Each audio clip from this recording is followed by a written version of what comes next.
Locally controlled police are essential to a free society.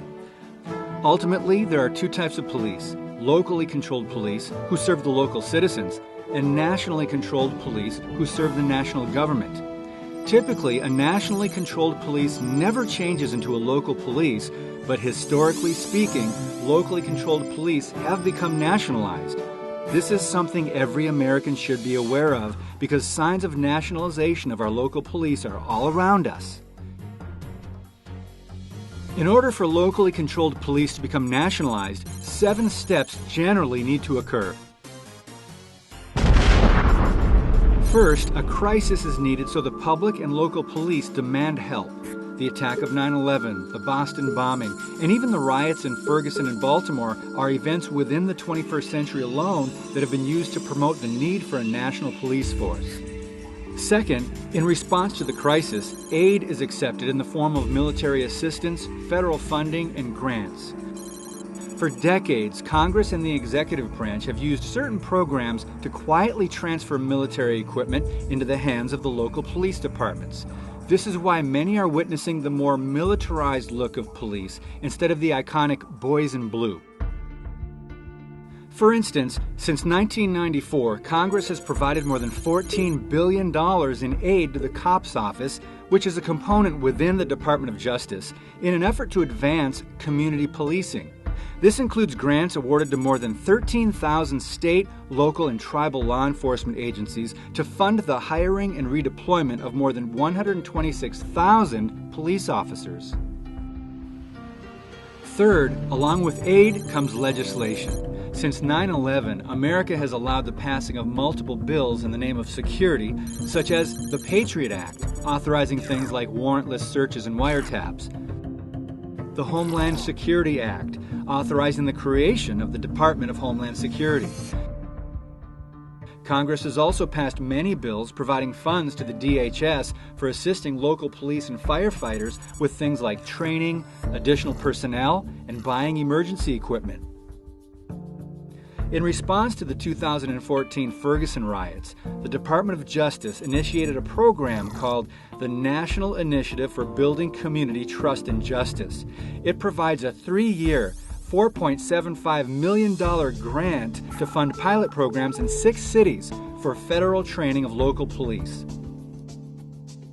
In December of 2014, the President's Task Force on 21st Century Policing was established, which imposes federal standards on state and local police. As you can see, the federal government is becoming more transparent in its attempts to nationalize our police. Fourth, propaganda is abundant during riots and demonstrations. History has proven that radical groups use propaganda to exploit and depict local law enforcement as brutal or racist. For decades, this strategy has discredited officers while advancing the campaign against local police. America has witnessed a steady stream of police brutality charges, emanating from the riots of the 60s and 90s all the way to the latest riots in 2015. The latest claims of police brutality were made by the same radical socialist and communist groups, as well as by some new George Soros-spawned groups. With the use of demonstrations and marches, these groups have attempted to discredit the police with charges of police brutality, then have proceeded to disseminate their message of police brutality throughout a broad range of media outlets. This negative campaign has influenced the public's perception of police. Fifth is indoctrination.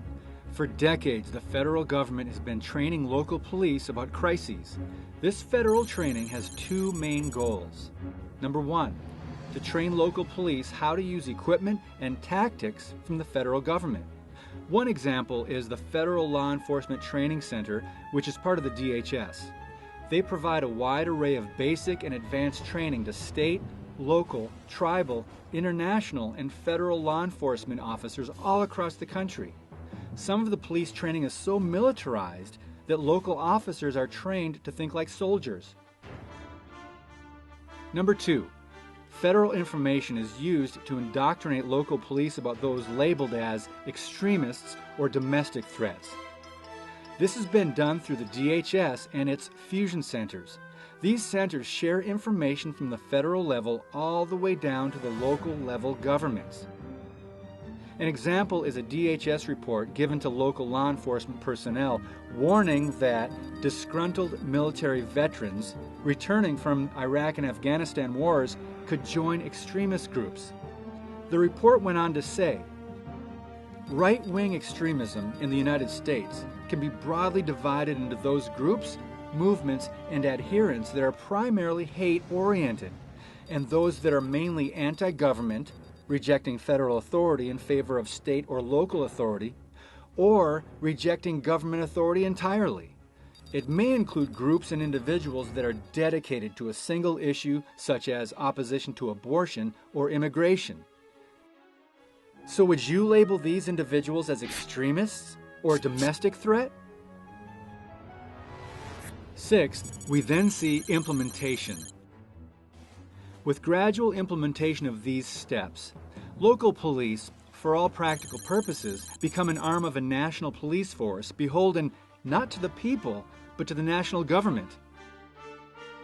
Meanwhile, Americans believe the federal government is fixing the problem. For instance, the reaction to the 2014 Ferguson riots was the creation of the President's Task Force on 21st Century Policing. A few months later, the President stated, "We have a great opportunity coming out of some great conflict and tragedy to really transform how we think about community law enforcement relations." He also referred to the task force's recommendations as pragmatic, common sense ideas. When the final report went public, it revealed specific recommendations for federal management of local police. Things such as national policing practices, national benchmarks, federal technical assistance and funding of local police forces, and working with the Department of Homeland Security to ensure that community policing tactics in state, local, and tribal law enforcement agencies are incorporated into their role in Homeland Security.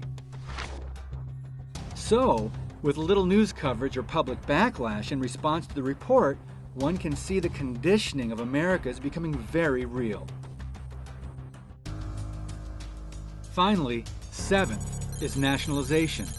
At this point, a true national police force becomes a reality. Local police departments assimilate into a national police force which takes full charge of the responsibilities and duties of previously local and state-controlled law enforcement agencies. Now, as you well know, we are not at this stage yet. However, with the initiatives being promoted by the federal government, many should be alarmed.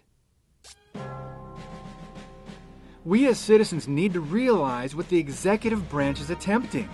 It is an obvious move to gain federal control of local police forces.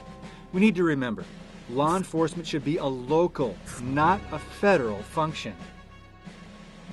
Regardless of what is happening, in the end, the Constitution does not authorize a president's national standards for police or the taxpayer-funded bribes being used to impose them nationwide. That means what the federal government is doing regarding policing is unconstitutional. Police departments should be responsible to the local communities that fund them and to those they are supposed to serve. If we want to maintain our freedom, we need to support our local police and keep them independent. Get involved in your local area and make sure your state and local governments work for you.